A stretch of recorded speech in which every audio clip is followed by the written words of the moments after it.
The pen hovered over the signature line. Rico Marchetti's hand was steady, confident, dressed in a crisp white shirt with cufflinks that cost more than most people's rent. The penthouse office gleamed with wealth, floor-to-ceiling windows overlooking the city, leather chairs, a Picasso on the wall that might or might not be real. He'd built an empire on knowing when to sign and when to walk away. He was about to sign. "Excuse me, but this clause is a trap." The voice came from behind him. Soft. Feminine. Certain. Rico's hand froze. He didn't turn immediately. Instead, he set the pen down with deliberate slowness, his jaw tightening. When he finally looked over his shoulder, his eyes were cold. The woman standing in his doorway wore a simple cleaning uniform. Dark skin, natural hair pulled back, eyes that were far too sharp for someone holding a duster. She shouldn't have been in this room. She definitely shouldn't have been reading his contracts. Rico's voice was dangerously quiet. "You're my house cleaner." Nia Mitchell held her ground. Her heart hammered against her ribs, but she didn't flinch. She'd been silent for 3 years. Invisible. Safe. But watching him about to make the same mistake that destroyed her life broke something open inside her chest. "I am," she said. "And that clause in Section 12 will bankrupt you within 6 months." The silence that followed felt like falling glass. If you want to see how a cleaning lady saves a mafia boss from total destruction, hit that subscribe button right now because this story is about to get wild. Rico stood up slowly. He was tall, intimidating when he wanted to be, and right now he wanted to be. His lawyers were on speakerphone, frozen mid-sentence.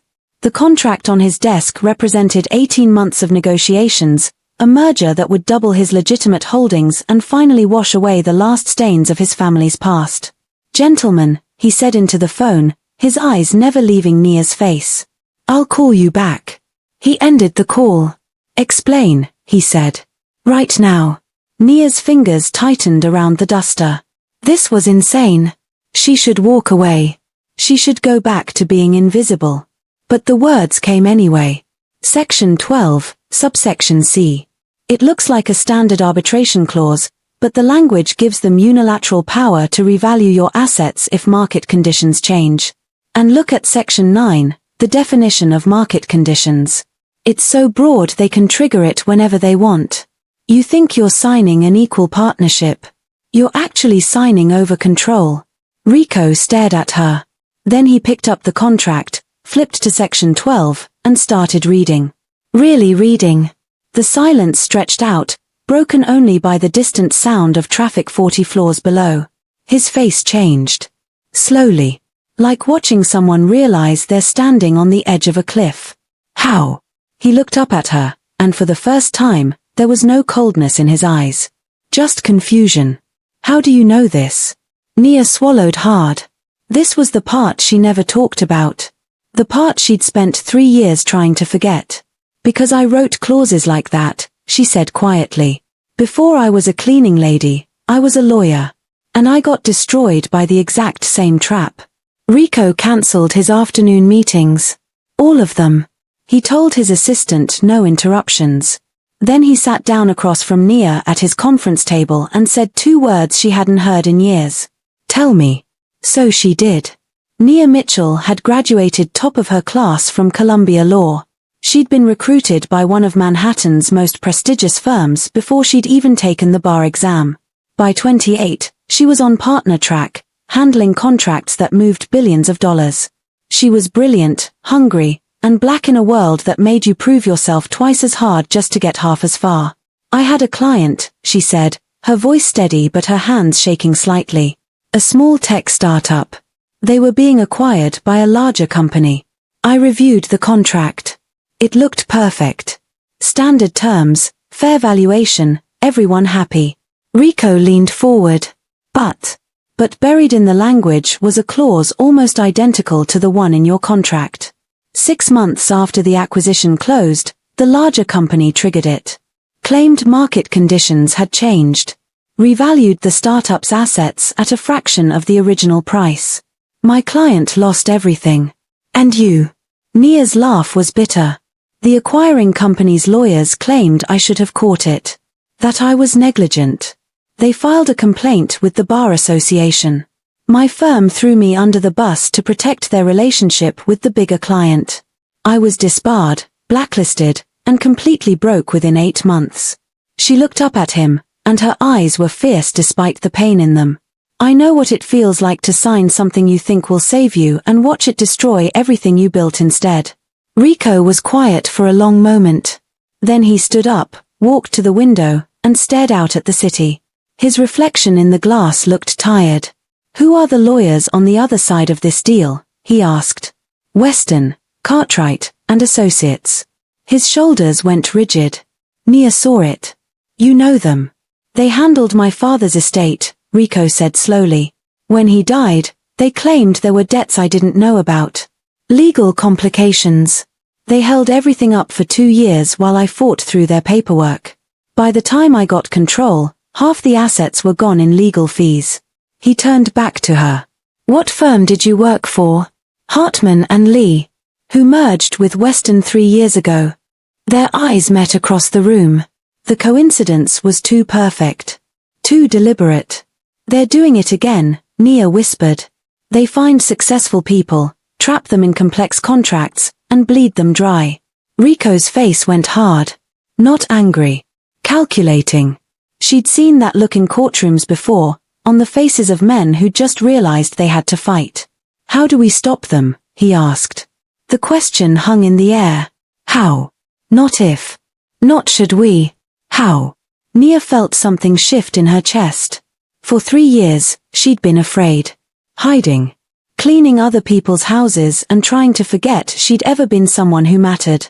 But looking at Rico Marchetti, this dangerous man who just asked for her help, she felt something she hadn't felt in a long time. Purpose. We build them a trap of their own, she said. Over the next week, something strange happened in Rico Marchetti's penthouse. The cleaning lady stopped cleaning. Instead, she sat at his conference table surrounded by law books, contracts, and legal pads covered in her sharp handwriting. Rico would come home from meetings to find her there, hair piled on top of her head, reading glasses perched on her nose, muttering to herself about precedent and jurisdiction. He'd watch her sometimes from the doorway, fascinated by the transformation. This wasn't the quiet woman who vacuumed his carpets. This was someone else entirely. Someone brilliant and focused and completely in her element. You're staring, she said without looking up. Rico smiled. You do that a lot. Read minds. I read body language. It's part of being a good lawyer. And a good cleaning lady. She finally looked up at him. You're hovering. Either sit down and help or go away. He sat down. They worked through the night.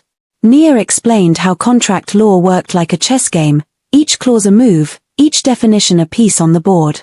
Rico absorbed it all with surprising speed. He'd built a business empire on reading people and situations. This was just another type of negotiation. Here, Nia said around midnight, tapping a section of his contract. This is where they'll hit you. The asset revaluation clause. We need to add language that limits their definition of market conditions. Make it specific. Measurable. Something that can't be manipulated. Rico leaned over to look, and suddenly they were very close. He could smell her shampoo, something clean and simple. She could feel the heat of him next to her. Like this, he asked, pointing to her notes. Exactly like that. Their eyes met. For a moment, neither of them moved. Then Nia pulled back, clearing her throat. We should, keep working. Right, Rico said. Working. But something had shifted between them. Something neither of them was ready to name. The next morning, Rico did something he hadn't done in years. He cooked breakfast. Nia walked into the kitchen to find him standing over a smoking pan, cursing in Italian. What are you doing? She asked, trying not to laugh. Making eggs. I think. He glared at the pan like it had personally insulted him. Why is cooking so hard? Because you're used to having people do everything for you. She gently moved him aside and took over, scraping the burned eggs into the trash. When's the last time you actually made your own food? Rico thought about it. 2008. That's embarrassing. I'm a busy man. You're a spoiled man. But she was smiling as she said it, cracking fresh eggs into the pan. Sit. I'll teach you. They ate breakfast together at his kitchen island. Rico watched her explain the difference between scrambled and over easy like it was the most important thing in the world. She'd barely survived 3 years of poverty and loss, but she could still find joy in teaching someone how to cook eggs. You're different, he said suddenly. Nia looked up. Different how? From how you were at first. Quieter. Sadder. He hesitated. You smile more now. She was quiet for a moment, fork halfway to her mouth. I haven't had a reason to smile in a long time, she said softly. This week, working on something that matters again. Being useful. It feels good. You're more than useful, Nia. You're brilliant. The way he said her name made her chest tighten. She looked down at her plate. Don't, she whispered. Don't what? Don't make me feel things. This is temporary. Once we fix your contract, I go back to my life and you go back to yours. Rico reached across the counter and gently lifted her chin until she was looking at him. What if I don't want you to go back? He asked. The moment hung between them like a held breath. Then Nia pulled away, standing up quickly. I should get back to work, she said, and left the kitchen before he could see the tears in her eyes. 3 days later, Nia found the smoking gun. She was going through public records, following a hunch about Weston, Cartwright, and Associates. Their client list. Their case history. The pattern was there once you knew what to look for. 12 companies in the last 5 years, all acquired using similar contract language. All of them had lost significant assets within a year. But it was the list of victims that made her blood run cold. Rico, she called out. Her voice was shaking. He came running from his office, saw her face, and immediately sat down next to her. What is it? She turned the laptop screen toward him. Look at the companies they've targeted. Small businesses, family operations, entrepreneurs. Look at the names of the owners. Rico scanned the list. His jaw clenched tighter with each name. 70% of them are people of color, he said quietly. Immigrants. Women. People without the resources to fight back. It's not random, Nia said. Her hands were fisted on the table. They're specifically targeting people who look like me.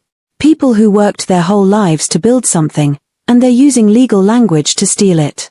Just like they did to you. Just like they're trying to do to you. Rico stood up and paced to the window. His shoulders were rigid with barely controlled anger. Nia watched him, saw the moment his business mind took over from his emotions. We can't just fix my contract, he said, turning back to her. We have to take them down. All of it. The whole operation. Rico, they're one of the most powerful law firms in New York. We can't. Yes, we can. He walked back to her, pulled up a chair, and sat down so they were eye to eye. Because we have something they don't. What? We have you. And they don't know we're coming. Nia stared at him. The old fear rose up in her throat, the terror of being destroyed again, of losing everything. But underneath it was something stronger. Something that tasted like justice. Okay, she said. Let's burn them down. They worked like people possessed for the next 2 weeks. Nia drafted counter clauses so elegant and airtight they were practically works of art. Rico used his connections to gather information about Weston's other clients, building a network of victims who might be willing to come forward. They barely slept. They lived on coffee and takeout. And slowly, they built something that could actually work. But late at night, after the work was done, they'd sit together on Rico's balcony and just talk. About everything. About nothing. Why the mafia? Nia asked one night. The city sparkled below them like scattered diamonds. Rico was quiet for a long time. My father was complicated. He did terrible things. He also protected our neighborhood, helped people the system forgot about. When he died, everyone expected me to follow in his footsteps. But I wanted to be different. Legal. Legitimate. Is that why this contract matters so much to you? It's supposed to be my final step. The merger that makes the Marchetti name mean something other than crime and violence. He looked at her. Ironic that the legitimate world is trying to rob me worse than any mobster ever did. Nia laughed softly. The law is supposed to protect people. Instead, it's weaponized against them by people who know how to manipulate the language. Is that why you became a lawyer? To protect people? I wanted to help the underdog. Be the one who levels the playing field. Her voice turned bitter. Then I learned the playing field was never meant to be level. Rico reached over and took her hand. Just held it. No words. Just connection. We're going to win this, he said. You can't promise that. Watch me. The cracks started showing 2 days before the meeting with Weston. Nia was reviewing documents when she found it. A memo. Internal communication from Weston to their client, dated 6 months ago, outlining their strategy for maximizing asset extraction from the Marchetti merger. But it was the name at the bottom of the memo that made her freeze. Clayton Hartman. Her old boss. The partner who'd thrown her to the wolves to save his own reputation. No, she whispered. No, no, no. Rico found her 20 minutes later, sitting on the floor of his office, shaking. The papers were scattered around her like snow. Nia. He dropped to his knees beside her. What happened? She couldn't speak. Just pointed at the memo. Rico read it. His face went dark. He was your boss. He destroyed me. Her voice broke. He sat in that hearing and lied. Told them I was careless, incompetent. He knew. He knew about the clause and he buried it because Weston offered to make him partner in the merger. Nia. I can't do this. She looked at Rico with wild eyes. I thought I could. I thought I was strong enough. But seeing his name, knowing he's still out there doing this to other people, I can't. I can't face him. Rico cupped her face in his hands, forcing her to look at him. Yes, you can, he said fiercely. Because you're the bravest person I know. You lost everything and you survived. You rebuilt yourself from nothing. And now you're going to walk into that room and show him exactly who you are. I'm nobody. I'm a disbarred lawyer who cleans houses. You're Nia Mitchell. You're brilliant and beautiful and strong as hell. And he stopped himself. You're not nobody. Not to me. The intensity in his eyes made her breath catch. She saw what he wasn't saying, what neither of them had been willing to admit. This wasn't just about contracts and revenge anymore. Somewhere in the late nights and shared meals and quiet moments, they'd fallen. Rico, she whispered. We can't. Why not? Because I'm still broken. Because when this is over, you'll go back to your life and I'll just be a reminder of a messy moment in your past. You think that's what you are to me? He looked almost hurt. Nia, you saved my life. My business. Everything. And somewhere along the way, you became the most important part of my day. He touched her face gently. I don't want this to end. Nia closed her eyes. Let herself feel it for just one moment. The warmth. The safety. The terrifying, wonderful possibility of being wanted again. Then she stood up, wiping her eyes. Let's finish this, she said. Then we can figure out what comes next. The meeting was set for 10 a.m. at Weston's downtown offices. Rico arrived with his own lawyers, the contract revisions, and Nia. She wore a suit she'd borrowed from Rico's assistant, hair pulled back, looking every inch the professional she used to be. But her hands shook as they rode the elevator up. Breathe, Rico said softly. I'm breathing. You're hyperventilating. She shot him a look, but there was a hint of a smile there. The elevator opened into a reception area of cold marble and colder smiles. The receptionist looked at Nia with the kind of dismissive glance she'd become familiar with over the last 3 years. The one that said, you don't belong here. But this time, she had Rico beside her. And this time, she knew exactly why she was here. They were led into a massive conference room. Floor-to-ceiling windows, a table that could seat 30, and 5 lawyers from Weston already seated. At the head of the table sat Clayton Hartman, older now, graying at the temples, wearing success like a well-tailored suit. He didn't recognize Nia at first. Why would he? She'd been erased. Forgotten. Just another casualty in his climb to the top. Mr. Marchetti, Clayton said, standing to shake Rico's hand. Good to see you. I trust we can resolve these concerns about the contract language. I'm sure we can, Rico said smoothly. He gestured to Nia. This is my legal consultant, Ms. Mitchell. Clayton's eyes slid over to Nia. For a moment, nothing. Then his face went pale. You, he breathed. Hello, Clayton, Nia said quietly. Her voice didn't shake. It's been a while. The room went silent. The other lawyers looked confused, but Clayton understood. He saw exactly what was happening. The ghost he'd buried was sitting across from him, alive and armed with knowledge. I think there's been some mistake, Clayton said, recovering quickly. Ms. Mitchell is disbarred. She can't. She's not representing me in court, Rico interrupted. She's consulting. Perfectly legal. And she's found some very interesting problems with your contract. Nia opened her briefcase and pulled out the documents. Not just the contract. Everything. The memo. The pattern of victims. The internal communications she and Rico had subpoenaed through his lawyers. Section 12, she said, her voice steady now. Strong. The asset revaluation clause. It's designed to give you unilateral control over Mr. Marchetti's holdings after the merger completes. You'll wait 6 months, claim market conditions have changed, and revalue his assets at whatever price suits you. That's a standard. It's fraud, Nia said coldly. And you've done it 12 times in the last 5 years. We have the paper trail. We have testimony from 4 of your victims. And we have proof that you specifically target minority business owners because you think they won't have the resources to fight back. Clayton's face went red. You can't prove. Actually, we can.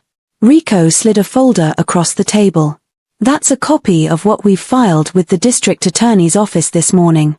Fraud. Conspiracy. Racketeering. The DA is very interested in how a law firm has systematically stolen from dozens of small business owners. The room erupted. The other lawyers grabbed for the folder, reading frantically. Clayton sat frozen, watching his world crumble. You destroyed my career, Nia said, leaning forward. You let them disbar me to protect your relationship with Weston. You knew about the clause and you buried it. You traded my life for a partnership. It was business, Clayton said weakly. It was evil. Nia's eyes blazed. And now everyone's going to know exactly what you did. Rico stood up. The merger is off. My lawyers will be filing a complaint with the Bar Association against every attorney in this room. And Ms. Mitchell has prepared testimony for the DA that details exactly how your fraud scheme works. You can't do this, Clayton said, standing. I'll bury you. Both of you. With what? Rico's voice was ice. The legal system you corrupted. The reputation you're about to lose. Face it, Hartman. You're done. They walked out of that conference room with their heads high. Behind them, they could hear shouting, panic, the sound of an empire collapsing under its own greed. In the elevator going down, Nia started shaking. Not with fear. With relief. With victory. With 3 years of pain finally being acknowledged. Rico pulled her into his arms and she let herself cry. Big, ugly, healing tears. He held her through all of it, murmuring soft words in Italian that she didn't understand but felt anyway. It's over, he said. You did it. We did it, she corrected, pulling back to look at him. Her eyes were red but bright. I couldn't have done this without you. Partners, he asked. Partners, she agreed. Then he kissed her. Right there in the elevator, with the numbers counting down floors, he kissed her like she was precious and strong and everything he'd been looking for without knowing he was looking. She kissed him back like coming home. The fallout was spectacular. The DA's office launched a full investigation. 4 victims came forward, then 8, then 20. The media picked up the story. Law firm targets minority business owners with predatory contracts. It was a scandal that rocked the legal world. Weston, Cartwright, and associates collapsed within a month. Partners resigned. Clients fled. Clayton Hartman was disbarred and faced criminal charges. The poetic justice was almost too perfect. And Nia. Nia sat in the office of the Bar Association's Ethics Committee, 3 months after the meeting at Weston, and listened to them say the words she'd stopped believing she'd ever hear. Ms. Mitchell, after reviewing the evidence of misconduct in your original disbarment case, this committee has voted to reinstate your license to practice law. The findings against you were based on false testimony and suppressed evidence. We offer our sincerest apologies for the injustice you suffered. She walked out of that building in a daze. Rico was waiting outside, leaning against his car, looking ridiculously handsome in a dark suit. When he saw her face, he grinned. "Well, I'm a lawyer again," she said. The words felt strange in her mouth, like trying on clothes from a life she'd thought was gone forever. Rico swept her up in his arms and spun her around. Right there on the street, not caring who saw. "I knew it," he said, setting her down but not letting go. "I knew you'd get justice." "We got justice," she corrected. Again. She had a feeling she'd be correcting him on that for a while. "So," Rico said, suddenly looking nervous. Which was absurd because this was a man who'd stared down mobsters and corrupt lawyers without flinching. "I have a proposition for you." "Oh no. Hear me out." He took her hands. "I need a lawyer. Someone I trust. Someone brilliant who won't let people take advantage of me. And I was thinking, Rico, I can't work for you. That's not. I'm not offering you a job," he interrupted. "I'm offering you a partnership. 50-50. We build something new. A firm that protects people like us. Entrepreneurs. Immigrants. Anyone the system tries to crush." He squeezed her hands. "What do you say?" Nia stared at him. A week ago, she'd been cleaning houses. Now she was being offered a chance to build something meaningful. With the man she'd somehow fallen in love with while teaching him how to read contracts. "Yes," she said. "Yes, absolutely yes." The kiss that followed made several passers-by whistle and cheer. Neither of them cared. 6 months later, Marchetti and Mitchell Legal opened its doors in a small office downtown. It wasn't fancy. No Picassos on the walls, no Italian marble. But it was theirs. Their first client was a Pakistani immigrant who'd been cheated out of his restaurant by a predatory lease. Nia took one look at the contract and felt that familiar fire in her belly. "We can fix this," she said. They did. Then came the Haitian woman whose business partner had trapped her in a bad deal. The Mexican family losing their home to loan sharks disguised as legitimate banks. The young black entrepreneur who'd been scammed by investors with confusing stock agreements. One by one, they helped people the system had tried to erase. And word spread. Rico stood in their small office one evening, watching Nia work late on a case. She had her glasses on, hair piled up, making notes with that fierce concentration he'd fallen in love with. "You know," he said, "my accountant says we're barely breaking even." Nia said, not looking up. "We help people who can't afford expensive lawyers. Making money was never the point." "I know." He walked over and turned her chair to face him. "But I'm going to marry you anyway." That got her attention. She blinked up at him. "I'm sorry, what?" Rico pulled a small box from his pocket. Opened it. A simple ring, nothing flashy, but the diamond caught the light and sparkled. "I was going to plan this better," he said. "Take you somewhere romantic. Make a speech. But I was standing here watching you work on that case, fighting for someone who has nothing, and I realized I don't want to wait." He got down on one knee. "Nia Mitchell, you saved my life in every way a person can be saved.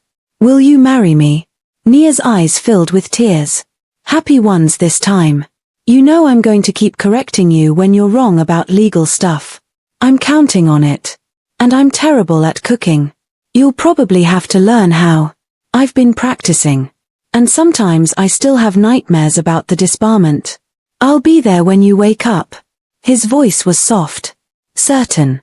Every time. For the rest of our lives. If you'll have me." Nia slid off the chair and onto the floor with him. Cupped his face in her hands. "Yes," she whispered. "Yes to all of it. To you. To us. To this life we're building." He slipped the ring on her finger and kissed her. Soft and sweet and full of promises. The wedding was small. intimate. Held on Rico's balcony with the city spreading out below them like possibility. Nia wore a simple white dress and couldn't stop smiling. Rico kept tearing up during his vows, which made her cry, which made half the guests cry, and it was messy and beautiful and perfect. Among the guests were some of their clients. The Pakistani restaurant owner brought food. The Haitian woman sang a blessing in Creole. The Mexican family gave them a handmade blanket. These weren't rich people or powerful people. But they'd been saved by Nia and Rico's work, and they showed up with love. Look at this, Nia whispered to Rico during the reception. Look at what we built. We're just getting started, he said. He was right. 3 years after that first moment in Rico's office, when a cleaning lady dared to speak up and a mafia boss decided to listen, they stood together at a press conference. Behind them was a banner, the Nia Mitchell Foundation, providing legal aid to underserved communities. A reporter raised her hand. Ms. Marchetti, you went from being disbarred and cleaning houses to running one of the most respected legal aid foundations in New York. What would you say to people facing similar situations? Nia thought about it. Remembered that moment of standing in Rico's doorway, terrified but unable to stay silent. Remembered every moment of pain and growth and fighting that had brought her here. I'd say you're not erased until you accept being erased, she said. I'd say find your voice, even when it's shaking. I'd say the system might try to break you, but it only wins if you let it. She glanced at Rico, who was watching her with that look that still made her heart flutter. And I'd say sometimes salvation shows up in the most unexpected places. In a contract you weren't supposed to read. In a conversation you weren't supposed to have. In another broken person who decides to help you heal. One more question, another reporter called out. How does it feel to have brought down one of New York's biggest law firms? Rico stepped forward to answer that one. It feels like justice. Slow, painful, but inevitable justice. He paused. And it feels like proof that when you combine brilliant legal minds with basic human decency, you can change the system instead of being destroyed by it. Later, alone in their office, Nia leaned against her desk and looked around. Photos on the wall of clients they'd helped. Letters of thanks. News clippings. The ring on her finger caught the light. Hey, Rico said from the doorway. You okay? I was just thinking, she said. 3 years ago, I interrupted you because I couldn't stand watching someone else get destroyed. I thought my life was over. That I'd never matter again. He walked over and pulled her into his arms. And now I know I was wrong. My life wasn't over. It was just waiting for the right beginning. She looked up at him. Thank you for listening. That day. When you could have thrown me out. Thank you for speaking up. When you could have stayed invisible. They kissed, soft and familiar. Partners in every way that mattered. Come on, Rico said. We have that new case to review. The one with the construction worker. His contract is a nightmare. Did you see the non-compete clause? That's what you're for. You're the brilliant one. We're both brilliant. You're still correcting me. I'll never stop. They walked back to work together. Two broken people who'd saved each other.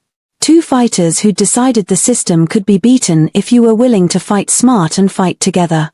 Outside their window, the city hummed with life. Somewhere out there, someone else was trapped in a bad contract. Somewhere, another voice was being silenced. Another person was being erased. But they'd find Marchetti and Mitchell eventually. Word always spread about the lawyers who gave a damn. The ones who fought for justice instead of profits. The ones who understood that the law was supposed to protect everyone, not just the powerful. And when they did, Nia would look at their case with those sharp eyes that missed nothing. Rico would sit beside her, adding his street smarts to her legal brilliance. Together, they'd find the trap. Together, they'd build the solution. Together, they'd remind one more person that being erased only works if you let it. If this story moved you, hit that like button right now. Drop a comment telling us which moment hit you hardest. And subscribe. Your support means everything. Until next time, remember, you're never too broken to rebuild. You're never too beaten to fight back. And you're never, ever truly erased unless you accept it. Thanks for watching.